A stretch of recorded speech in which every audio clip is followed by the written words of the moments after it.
Whenever they talk about diversity, they're talking about fewer white people.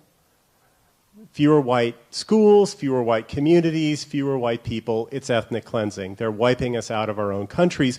Now, and that's not fair because we're losing our homelands, but these people who are coming in have homelands in Pakistan or Syria or Somalia, wherever they're coming from. There's always plenty of them, and they're all coming here. They've got homelands, and we're losing ours. There's nothing fair about that. On the simplest level of fairness, there's nothing fair about it. Imagine a world where instead of every year there being fewer white people in Norway, there's more white people in Norway every year until they're just Norwegians in Norway. Imagine that. If it's possible for them to displace us ethnically, it's possible for us to reverse that. If the planes and trains and automobiles that are bringing these people can cross the border into Norway, they can cross the border going out of Norway. Every time a flight lands in Oslo, it goes back out of Oslo, right?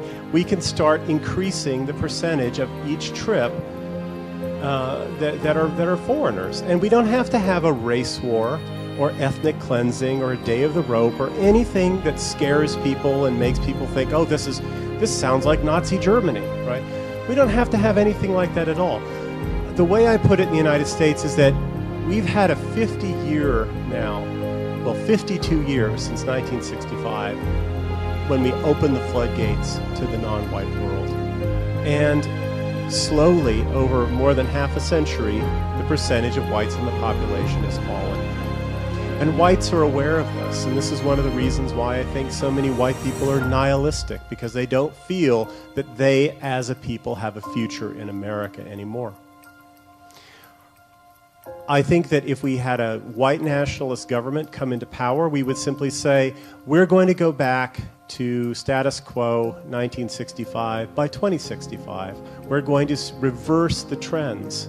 And if we can have 50 years of ethnic displacement, we can wait 50 years to right things again, as long as we keep our hand on the tiller and keep the trends moving in our favor. And we would not even have to wait 50 years to reap the benefits of it, because when white people start feeling that we've got a future again, we're going to be a lot more optimistic. We're going to be a lot happier. We're going to have more kids, start more businesses, be more civic-minded. We're going to reap all those benefits today of policies that we know are working for our collective interests 50 years down the line. And I do not see any reason why you cannot institute similar policies anywhere in Europe. Now, one of the things that's going to happen, though, and to be quite honest, I'm kind of counting on this, one of the things that's going to happen once you start initiating a reversal of this process is these people are going to make it necessary for you to hurry that process forward. They're going to start violence. They're going to start acts of terrorism and protest. And it's going to make that easier for your average liberal-minded Swede or Norwegian to say, enough is enough, round them up and ship them out. And so there will be if we propose sensible, humane, moderate policies and set those in motion, those would work. However, if we propose these policies, since non-whites are agents too, they will fight back. And if they fight back, they will give us greater reason and resolve to hurry the process along. So it'll start out slow, but it can go much faster. And ideally, I think that within a period of 20 years, if we just made the right decisions, we would have homelands again. It's not fair for them to have homelands and us to have no homeland. It's not fair.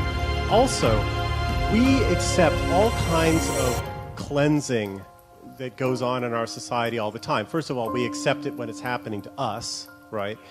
But beyond that, we accept that it is perfectly fine. Nobody loses any sleep when somebody has to pack up their family and move because the factory that they work at has closed down, or because the rent that they're paying has gotten so high because of whatever forces in the economy.